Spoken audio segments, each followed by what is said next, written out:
Hi, everyone. I'm Stan Mallow. Welcome to Paranormal Yacker. My guest on today's show is Flying Disc Press founder, UFO researcher, and author Philip Mantle. He was formerly the director of investigations for the British UFO Research Association and the Mutual UFO Network representative in England. I've had the privilege of previously interviewing Philip about his book, Roswell Alien Autopsy: The Truth Behind the Film That Shocked the World. And now I have the privilege of interviewing him about his long-awaited new book, UFO Landings UK. Philip Mantle, welcome to Paranormal Yacker. Yeah, good afternoon, Stan. Nice to speak to you again. Nice to see you. UFO Landings UK has been on the drawing board for quite some time. What, Philip, were the obstacles or circumstances you faced that resulted in the writing of the book being delayed for such a long period of time? The book,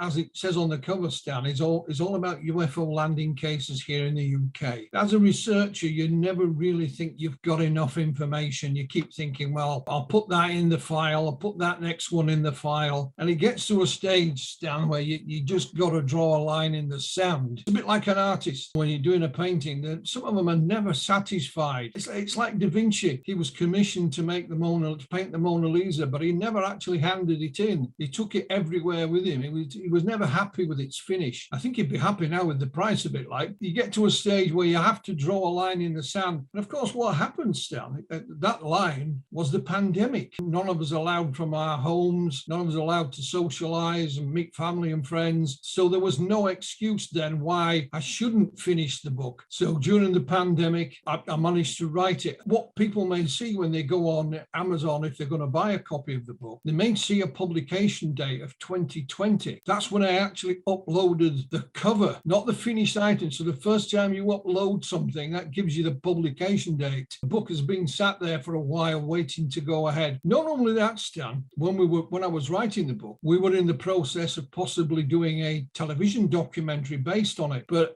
because of the pandemic, that also was never able to progress with it. That might happen later this year, but I can't wait forever. The book is finished. Even yesterday, literally, there was a case that come my way that's not in the book, and I thought, shall I add it? But no, I'll leave it alone. And the book is out and done. So that's how it all came about, Stan. Your book, Philip, as the title on the front cover clearly indicates, looks at UFO landing cases in the UK only, with the addition of the Republic of Ireland. Why the decision on your part to focus on the UK? You get some critics of the UFO subject, the debunkers, certainly from certain parts of the media as well, Stan. They would have us believe that such accounts only come from certain parts of New Mexico's desert or the Mississippi swamps, and it's some drunken redneck that reports it. Well, that's not true. These encounters, or these accounts, whatever you want to call them, happen everywhere around the world. It knows no international borders or boundaries. And of course, they happen to people just like you and me. The people reporting these could be your next door neighbor. It could be the lady who served you in the supermarket, or some chap you bump into on a bus or a train, just your everyday members of the public. I think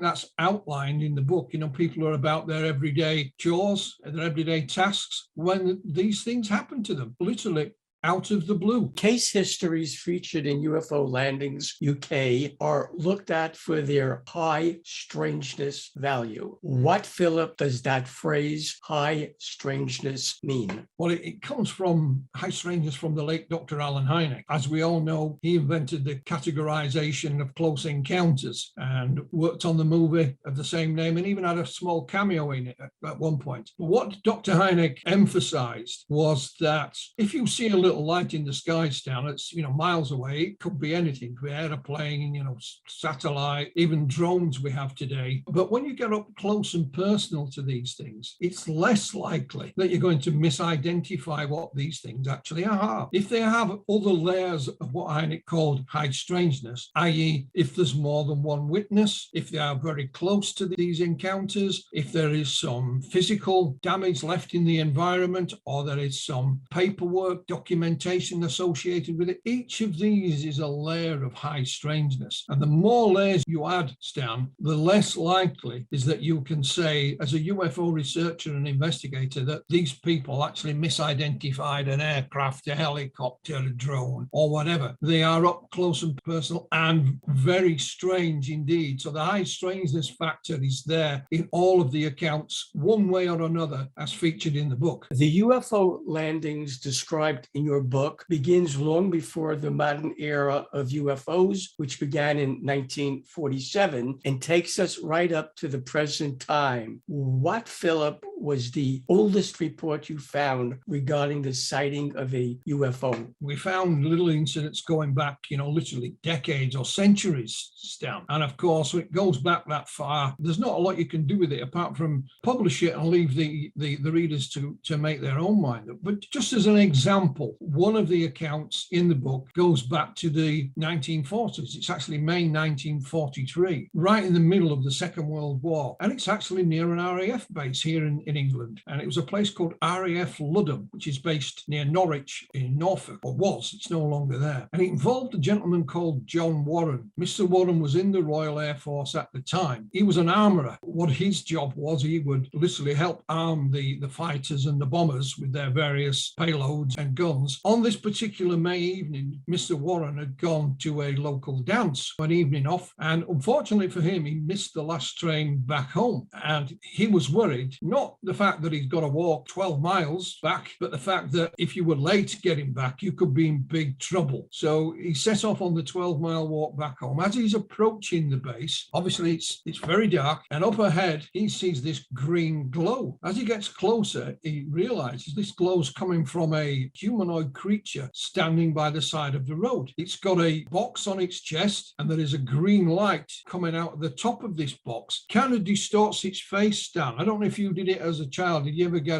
you call it a flashlight, put it under your chin, and it makes all your face look funny? Well, this had the same effect. Behind it, on the grass verge, there was an object on the ground shaped a bit like a bell tent, but it was glowing. And then to the left of this, again behind it, was two more of these figures. Mr. Warren was terrified, and I mean literally terrified. He ran back to the base. Fortunately for him, one of his colleagues was waiting up for him and let him in through a window, so he didn't get into trouble being back late. But he asked me not to publish this next bit because I went to meet and interview Mr. Warren in the 1980s. He said, Philip, had I been armed, I would have shot that thing, because this is 1943. I'm outside an RAF base at which I'm part of. I'm in the Air Force. This wasn't us, so therefore it had to be the enemy, and I would have shot it. He says, but obviously we didn't carry arms when we went to a dance. And he first reported this incident, Stan, in the 1960s, and in the book there's a copy of the response that Stan got from the UFO organization. He located me in the 1980s after I did some publicity near where he lived, and it was great to go and sit in this gentleman's front room, listen to him tell his story. You could see that. I don't know if you've ever seen it, Stan. You see that look on their face when people have got that far away look, and they're visualizing what happened all those years back. And there's a picture of Mr. Warren, and I don't know if it quite captures that, but I'll never forget sitting in his front room talking about that. Of course, it's only a few years before Kenneth Arnold, but the important thing is this is right in the middle of the Second World War, right outside a Royal Air Force base here in the UK. And not only that, I had the opportunity to speak to Mr. Warren in person, and that's just one of the many accounts that we have. It's strange, Stan. Okay, there's only him see it, but the creature he sees, the location of where it is, all adds up to the high strangeness factor that we were talking about. The case histories featured in UFO Landings UK come from some of your own investigations, along with other UFO researchers, UFO groups, publications, and for sure, UFO books. Could you, Philip, share a few of the more bizarre UFO landing cases you came across in your research? There's one in Wales, Stan. It's a difficult language, is Welsh, so I do apologise when I try and pronounce the town where it came from. It's a place called Machynlleth, and this happened in July 1975. It's a young man we'll just call Trevor. He went to the beach with his father. And behind the beach are some rocks. So like any young man who decides to explore, he scuttles up these rocks. They're nothing difficult. And when he gets to the top, on these rocks, he sees this object on the ground. It's circular. It's got lights going around it. It's got a dome on it. What is the most peculiar out of all this is that it has two figures inside of it, Stan. And these figures are just an outline, and their interior is like almost like molten jelly. It's all squirming and wriggling. Trevor literally ran down the rocks and across the beach to his father, said, "Dad, there's a flying saucer up here." And he runs back off again. And his father didn't quite catch what he was saying. He thought his son's having a bit of fun with him. And he looks up the rocks and he can see Trevor hiding behind this rock. And he keeps popping his head up and then hiding back down and popping it up again. And on one occasion, when he looks again, this thing has gone. It has departed. I've never come across an encounter like this anywhere else, Stan, with these strange figures that have this molten interior that's all wriggling and squirming. It crossed my mind whether I should use this case because, as you said, bizarre it is, but it has all those factors that we were talking about of high strangeness. And of course, I'm not out with the book. I'm not out to indoctrinate anyone. I'm publishing this material for them to make up their own mind. And this is just one instance. It's not a well-known case here in the UK, so I'm pretty sure that many of our colleagues across the Atlantic have not heard about it either. So maybe they want to check it out and check and see for themselves exactly. There's an artist's impression of it in the book and things like that. It is extremely bizarre. You include in your book a wide variety of opinions obtained from a number of your colleagues around the UK and the Republic of Ireland on the nature and origin of UFO landing accounts. Could you tell me about some of them? Again, no offense to anyone outside of the UK, but because it's UK landing cases we're looking at, I thought, rather than me just express my thoughts and opinions, just for the record, I remain open-minded, Stan, about the nature and origin of this account. I thought I'll let my colleagues around the UK have their say. And there are some, of course, who have no doubts that we're dealing with beings from another world, extraterrestrials. Others that are a bit more skeptical, think there is a possible answer behind these accounts. Others, like myself, just remain open-minded, Stan. But I think it's nice to hear a viewpoint from the UK rather than just mainly what we hear is from the United States. And again, that's not meant as any offense, but I thought I would give the opportunity for our colleagues here in the UK to have their say. And it makes it a little thing different for the book. You're not hearing from the usual speakers. There's a few different ones you may not have heard of before. In your book, Philip, you separate case histories into decades. Did any decade have more UFO sightings than the other? Absolutely, Stanley. Absolutely. When we talk about the high strangeness accounts, then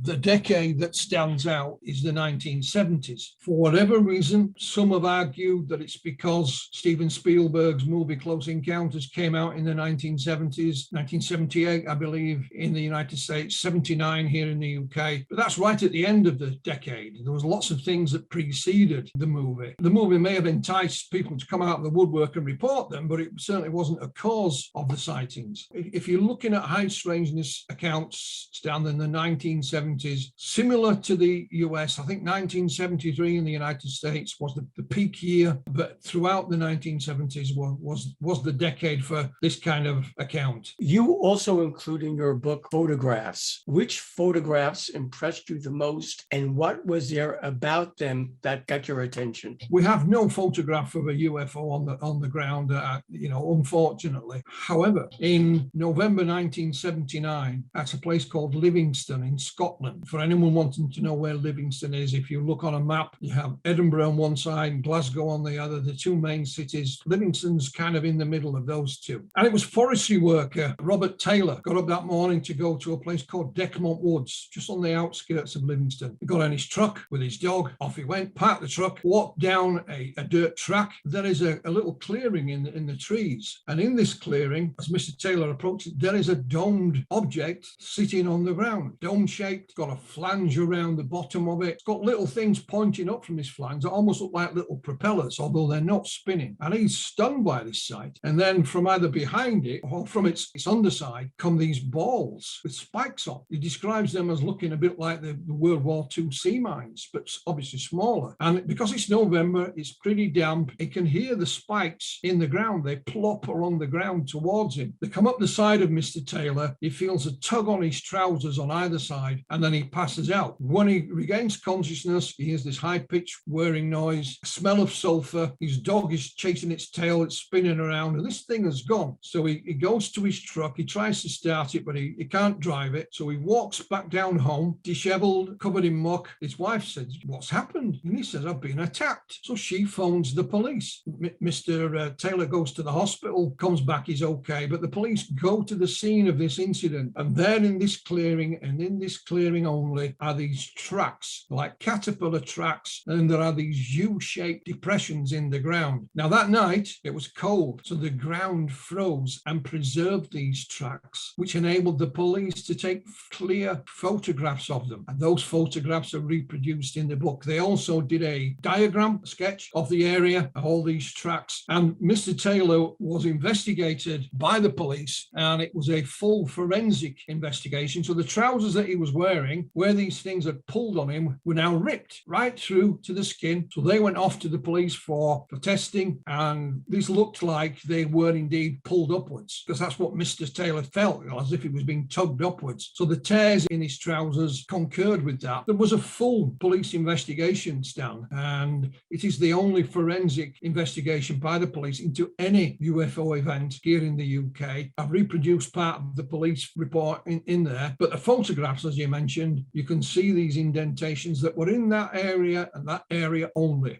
Could not find them anywhere else. So sadly, we don't have a picture of something on the ground, but we have the after effects of one of these landings. And that was in Livingston in Scotland in late 1979. So that was the photographs, Sam. When it comes to experiencers who shared their up-close and personal encounters with UFOs, did you find any patterns or similarities amongst their encounters, or did they vary greatly? It's a question I've been asked many times. Is there anything, any similarities, any patterns? I looked at age groups, locations, time of day, time of night, you name it. I looked to see if I could find anything, but quite the opposite, Stan. As we said at the beginning, these people were just about their everyday life. Young Trevor going to the beach with his father. How many people listening tonight have done that? Quite a few, I would imagine. Mr. Warren, he was on his way home from a dance. I know it was wartime, but again, it was just about their everyday lives when these things happen. I'm not saying there isn't a pattern, but there's not. If there is, it's not obvious, and it's certainly one I can't find, Stan. That's beyond me. With space travel now moving away from governments launching crafts to private citizens doing that, and them not being obligated to keep secrets of what they see, do you think it's only a matter of time when non-government passengers on these private crafts report seeing UFOs and photographing them? Well, it's a possibility, of course, because these events, whilst limited to wealthy individuals, we should say, they are also filmed in great profusion. You know, if you're a billionaire and you book a flight, you're not going to be satisfied by just a Polaroid, are you, Stan? You want it recording as well. So I think there's every chance of that, yes. And like you said, they are non-governmental, so they are private companies. Richard Branson, of course, here in the UK, is in the pipeline with his space plane. So who knows? Let's keep our fingers crossed, shall we, Stan? Let's see what happens. How, Philip, do you think the general public will react when the day comes that alien beings show themselves in full force, so there is no doubt that they do exist? Will the public panic, or will they be accepting? What's your take on that scenario? Yeah, I wouldn't say when, I would say maybe if. I don't think there'll be any panic. A lot of people have referred back to the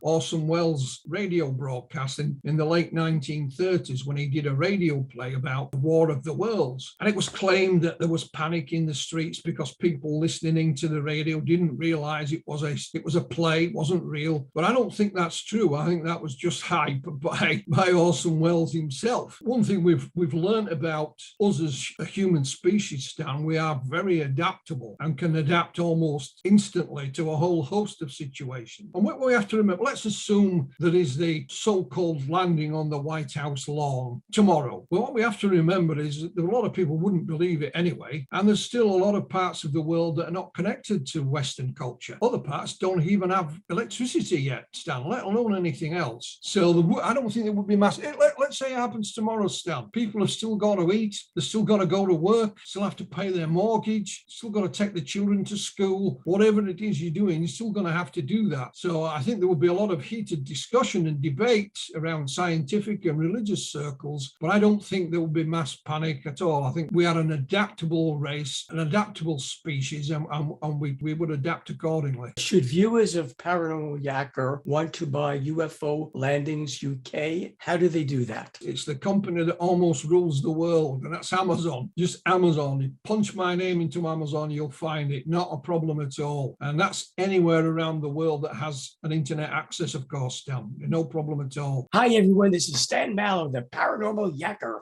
I hope you enjoyed the interview you just watched so that you don't miss any of my upcoming shows, where each week you'll find me yakking with a different outstanding guest. Be sure to subscribe to my free YouTube channel. All you have to do is press the subscribe button on your screen.